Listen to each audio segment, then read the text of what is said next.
आरोपी ने महिला के साथ में रेप किया, लेकिन निकलते वक्त उसका जो ब्लूटूथ था वो वहीं पर छूट गया और उसके बाद आरोपी वापस अपने बैरक में चला गया। और फिर जब पुलिस ने इस केस की जांच शुरू की और वहां पर लगे तमाम सीसीटीवी कैमरों की फुटेज देखी, जो डॉक्टर ड्यूटी पर थे, जो नर्सिंग स्टाफ था, जो या बाकी लोग थे, उनकी लिस्ट बनाई तो एक संदिग्ध देर रात आते और बदहवास हालत में जाते हुए दिखाई दिया। और जो आरजी कर अस्पताल की पुलिस चौकी है उसके स्टाफ ने पहचान लिया कि वो संजय है। इसके बाद संजय को पकड़ा गया। संजय से पकड़ने के बाद उससे वारदात के बारे में पूछा गया, संजय ने मना कर दिया। फिर संजय से कहा गया कि क्या आप गाने सुनते हैं, तो उसने कहा कि हाँ मैं गाने सुनता हूँ। फिर उसको उसका ब्लूटूथ दिखाया गया, उसने कहा ये ब्लूटूथ मेरा नहीं है। इसके बाद पुलिस ने ब्लूटूथ की जो मैक आईडी होती है, हर एक ब्लूटूथ में एक मैक आईडी होती है, उस मैक आईडी को आरोपी संजय के फ़ोन पर चेक किया और अगर कोई ब्लूटूथ किसी फ़ोन में इस्तेमाल करता है तो हिस्ट्री में उसकी जो मैक आईडी होती है वो दर्ज हो जाती है। तो संजय के ब्लूटूथ की जो मैक आईडी है वो मोबाइल की डिवाइस में पाई गई, यानी कि संजय उस ब्लूटूथ का प्रयोग कर रहा था और वहीं से पूरा केस खुल गया, क्योंकि दो जो मैक आईडी थी वो मैच हो गई। इसके बाद जो ब्लूटूथ था वो ऑटोमेटिक फ़ोन से कनेक्ट भी हो गया, क्योंकि वो पहले से कनेक्ट था।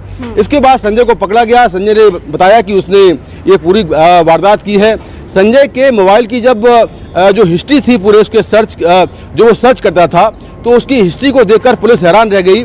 पुलिस के मुताबिक उसके मोबाइल में सैकड़ों पॉर्न वीडियो देखने की हिस्ट्री मिली, काफ़ी ज़्यादा मात्रा में इस तरह की हिस्ट्री मिली और वो बड़े अजीब से वीडियो देखता था जिसमें भाई और बहन के साथ सेक्स संबंधों के बारे में देखता था वो। तो इस तरह की वीडियोज उसके मोबाइल में बहुत सारे मिले और उसने इस तरह की वीडियो देखी। पुलिस के मुताबिक संजय से पूछताछ के बाद जब उसने जुर्म कबूल कर लिया तो संजय के चेहरे पर कोई शिकन नहीं थी, पूरी घटना को लेकर कोई अफसोस नहीं था। पुलिस के मुताबिक संजय बड़ा अजीब किस्म का आदमी है, महिलाओं के प्रति उसमें वो कई बार उसकी पिटाई हुई है, छेड़खानी करता पाया गया है।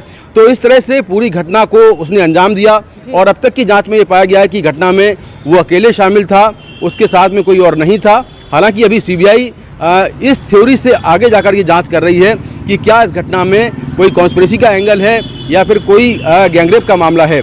लेकिन जो अब तक की जांच हुई है और जो पूरे डिटेल इन्वेस्टिगेशन हुई है उसमें हिसाब से संजय इस पूरी घटना को संजय ने अकेले अंजाम दिया। जी, पूरी घटना को अकेले अंजाम दिया। यहाँ पुलिस सूत्रों के हवाले से जो एक्सक्लूसिव जानकारी निकली है, मुकेश आपसे समझना चाह रहे हैं संजय ने अभी तक की पूछताछ में अपने जुर्म को क्या अब कबूल लिया है, एक सवाल। और दूसरा सवाल यहाँ ये सवाल भी उठ रहा है कि क्यों जो पीड़ित डॉक्टर थी उनके माता पिता को शुरुआत में आत्महत्या बताया गया जब ये वारदात हुई थी, तो ये अभी तक पूरा ट्रेल निकल के क्या आ रहा है? क्योंकि यहाँ पर जो प्रिंसिपल है, पूर्व प्रिंसिपल, उनसे भी पूछताछ हुई है, ये कड़ियां किस तरह से जुड़ रही हैं? देखिए, जो संजय है उसने पुलिस के सामने जुर्म कबूल कर लिया था, लेकिन जब उसको सीबीआई ने अपनी कस्टडी में लिया तो उनके सामने उसने क्या कुछ कहा है ये साफ नहीं है। हालांकि उसने कोर्ट में कहा, जब उसका पॉलीग्राफ टेस्ट होने के लिए जो कोर्ट ने परमिशन मांगी गई थी तब उसने कहा कि उसने कोई जुर्म नहीं किया है और वो भी चाहता है कि उसका पॉलीग्राफ टेस्ट हो जिससे कि सच सामने आए।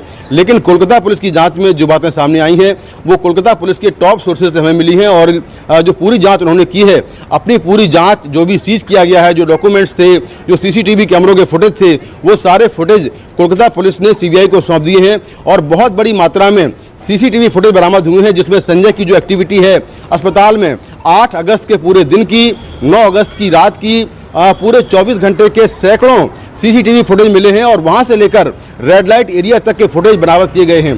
तो जो एक बात कही जा रही है कि इस मामले को आत्महत्या बताया गया, ये जो जानकारी है ये आरजी कर अस्पताल के जो डॉक्टर्स हैं, जो स्टाफ है, उन्होंने लड़की के घर वालों को दी। ये किन हालात में दी गई ये ज़रूर बड़ा सवाल खड़ा करता है। और दूसरा सवाल ये भी है कि क्या क्राइम सीन को जब्त किया गया, क्राइम सीन को डिस्ट्रॉय क्यों किया गया, इसको लेकर सीबीआई जांच कर रही है। और यही वजह है कि जो संदीप घोष, जो कि आरजी कर कॉलेज के पूर्व प्रिंसिपल हैं, जो वहाँ का स्टाफ है, वहाँ की नर्सेज हैं, वहाँ के डॉक्टर हैं, उनके लगातार बयान दर्ज किए जा रहे हैं और कई लोगों के पॉलीग्राफ टेस्ट भी किए जा रहे हैं जिससे कि इन सवालों के जवाब मिल पाएँ।